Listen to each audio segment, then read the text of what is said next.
Hello दोस्तों, आज एक और नई मूवी को एक्सप्लेन करने जा रहा हूं जो एक हॉरर और रहस्यमयी हत्याओं के बारे में है।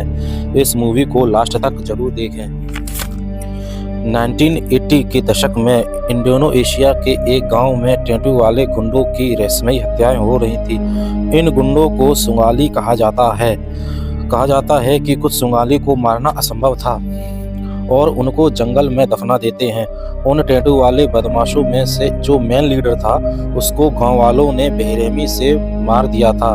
मरने से पहले गांव वालों को वो श्राप देकर मरा था और समय तेजी से बीतता गया। 20 साल बाद जिया नाम की लड़की अपने बॉयफ्रेंड के साथ अपनी मां के फ्यूनरल पर आती है। जैसे ही गाड़ी से उतरती है तो आसमान में काले बादल और बिजलियां चमकती हैं और बहुत सारे काले कौवे आसमान में घूमने लगते हैं जो बहुत अशुभ होने लगता है। जैसे ही अपनी मां के फ्यूनरल से होकर जाती है तब उसके दादाजी बिना देर करे उसको जाने के लिए बोलते हैं। तब जिया पूछती है, दादाजी बोलते हैं कि ज़्यादा रुकना जिंदगी के लिए खतरा है। उसने कई बार कारण पूछा उसे, लेकिन कोई जवाब नहीं मिला।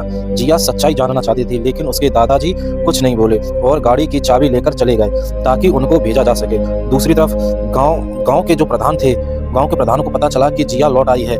जल्दी से गांव के आदमियों को इकट्ठा किया और बताया कि रात में कोई भी बाहर नहीं निकलेगा, कोई आवाज सुनाई दे तब भी कोई दरवाजा नहीं खोलेगा। जब जिया अपने बॉयफ्रेंड से पूछती है कि दादाजी हमसे क्या छुपा रहे हैं, तब ही छोटी सी बॉल लुढ़कती हुई सीढ़ियों पर जा गिरती है। तब जिया अपने बॉयफ्रेंड के साथ देखने के लिए आती है। तब चारों तरफ हलचल सी हो रही होती है। तभी जिया कुछ ढूंढने लगती है। तभी जिया के दादाजी आ जाते हैं और बोलते हैं कि चलो अब हम तुम लोगों को छोड़ देते हैं। जब गाड़ी के पास आते हैं तब अचानक गाड़ी के टायर की हवा निकल जाती है। दादाजी को पता चल जाता है कि गाड़ी पर बुरी शैतानी आत्मा होकर गुजरी थी। तभी दादाजी गुस्सा में आकर घर से बंदूक निकालकर जंगल में जाते हैं। जिया के बॉयफ्रेंड को कुछ समझ में नहीं आता तो दादाजी से पूछने लगता। दादाजी गुस्से में आकर कुछ बोल देते हैं। जिया का बॉयफ्रेंड नाराज होकर अपनी डायरी निकालता है और जिया के बारे में सोचने लगता है। उसी टाइम पर आसमान में बिजलियां चमकने लगती हैं। उसके तुरंत बाद लाइट अचानक चली जाती है। तभी देखता है कि आत्मा एक ताबूत को लेकर आ रही है। जैसे ही देखता है तो गाड़ी के पीछे छुप जाता है। उसी समय दो गांव के आदमी पहरेदार ने भी आत्माओं को एक ताबूत में ले जाते हुए देख लिया था। दूसरी तरफ जिया के बचपन के सबसे अच्छे दोस्त मेली की मां ने आत्माओं के ताबूत को देख लेती है। मेली की मां जल्दी से घर के दरवाजे बंद करती है और जिया की दोस्त मेली से कहती है कि जल्दी से छुप जाओ। मेली की मां बेड के नीचे छुप जाती है और मेली अलमारी के अंदर छुप जाती है। तभी आत्मा अंदर आती है, मेली की मां को जान से मार देती है। उसी समय गांव के पहरेदारों ने भी देखा। उसमें से एक पहरेदार भाग जाता है और दूसरे पहरेदार जब आता है तो अपना सिर एक खंभा से मार कर वो मर जाता है और दूसरा पहरेदार भी मारा जाता है। दूसरी तरफ जिया अपने बॉयफ्रेंड को देख लेती है। बॉयफ्रेंड बोलता है तब तक दुष्ट आत्मा उसके मारने की कोशिश करती है। तभी दादाजी बंदूक और हाथ में शीशा से देखकर गोली चला देते हैं। उसके जिया को मेली का घर दिखाई पड़ता है तो जल्दी से घर की ओर निकलती है। तब देखती है कि मेली की मां को दुष्ट आत्माओं ने मार दिया था। तब मेली अलमारी से निकलती है तो फिर पूरा हाल बता देती है।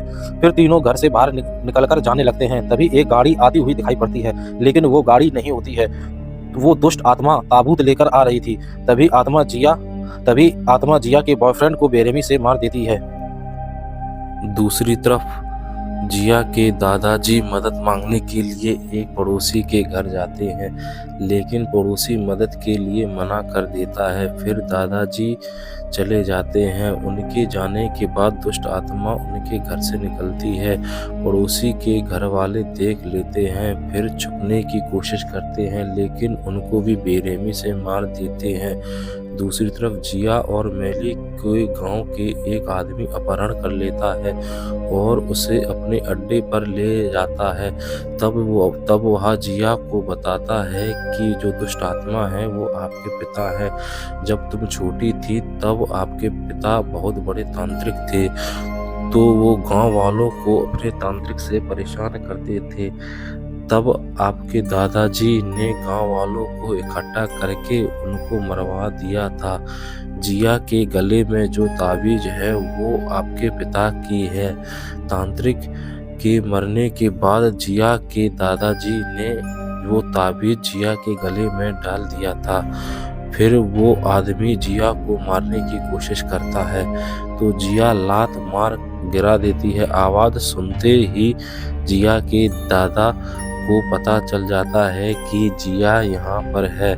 दादाजी जिया को कैद से छुड़ा लेते हैं। जिया और दादाजी जंगल में जाने लगते हैं तो जिया अपने दादाजी से बहस करने लगी थी कि जो दुष्ट आत्मा है वो मेरे पिता हैं, आपने मेरे से क्यों छुपाया। तब दादाजी बोलते हैं कि तुम्हारी जान बचाने के लिए, क्योंकि तुम्हारे पिता एक हैवान बन चुके थे। दादाजी बोलते हैं कि तुम्हारे पिता तुम्हें मारने वाले थे, इसीलिए तुमको शहर भेज दिया था।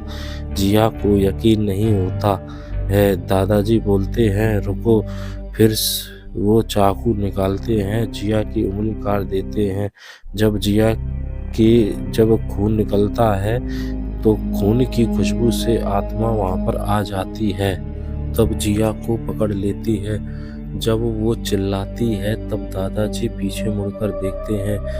तब दादाजी कांच के टुकड़े में देखकर गोली मारते हैं और ताबीज जिया की तरफ फेंक देते हैं। उसके बाद दादाजी ने जिया के पिता को मारा था। उस समय दादाजी ने उसका सिर काट दिया था और नीचे का हिस्सा दफन करवा दिया था और सिर को कहीं छिपा दिया था। जब दादाजी सिर को उसके शरीर में जोड़ते हैं तब वह जिंदा हो जाता है और जो किडनैपर था वो हमला कर देता है। उसके बाद जिया दादा की आवाज़ सुनते ही वहाँ पहुँच जाते हैं। जब जिया अपने पिता को देखती है तो गले लग जाती है और बोलती है, पिताजी मैं आपकी जिया हूँ। जिया अपने पिता को चाकू मार देती है क्योंकि वो समझ चुकी थी मेरे पिताजी एक शैतान हैं, और अपने दादाजी को बचा लेती है। तभी एक लड़की दादाजी को गोली मार देती है क्योंकि उस लड़की के परिवार की मौत उसके दादाजी थे। गोली दादाजी को लगते ही लड़की को भी मार देते हैं। फिर जिया अपने पिता के खून को चख लेती है, फिर वो अपने पिता की तरह बन जाती है। अगर आपको यह मूवी अच्छी लगी है तो लाइक, शेयर, सब्सक्राइब, कमेंट जरूर करें।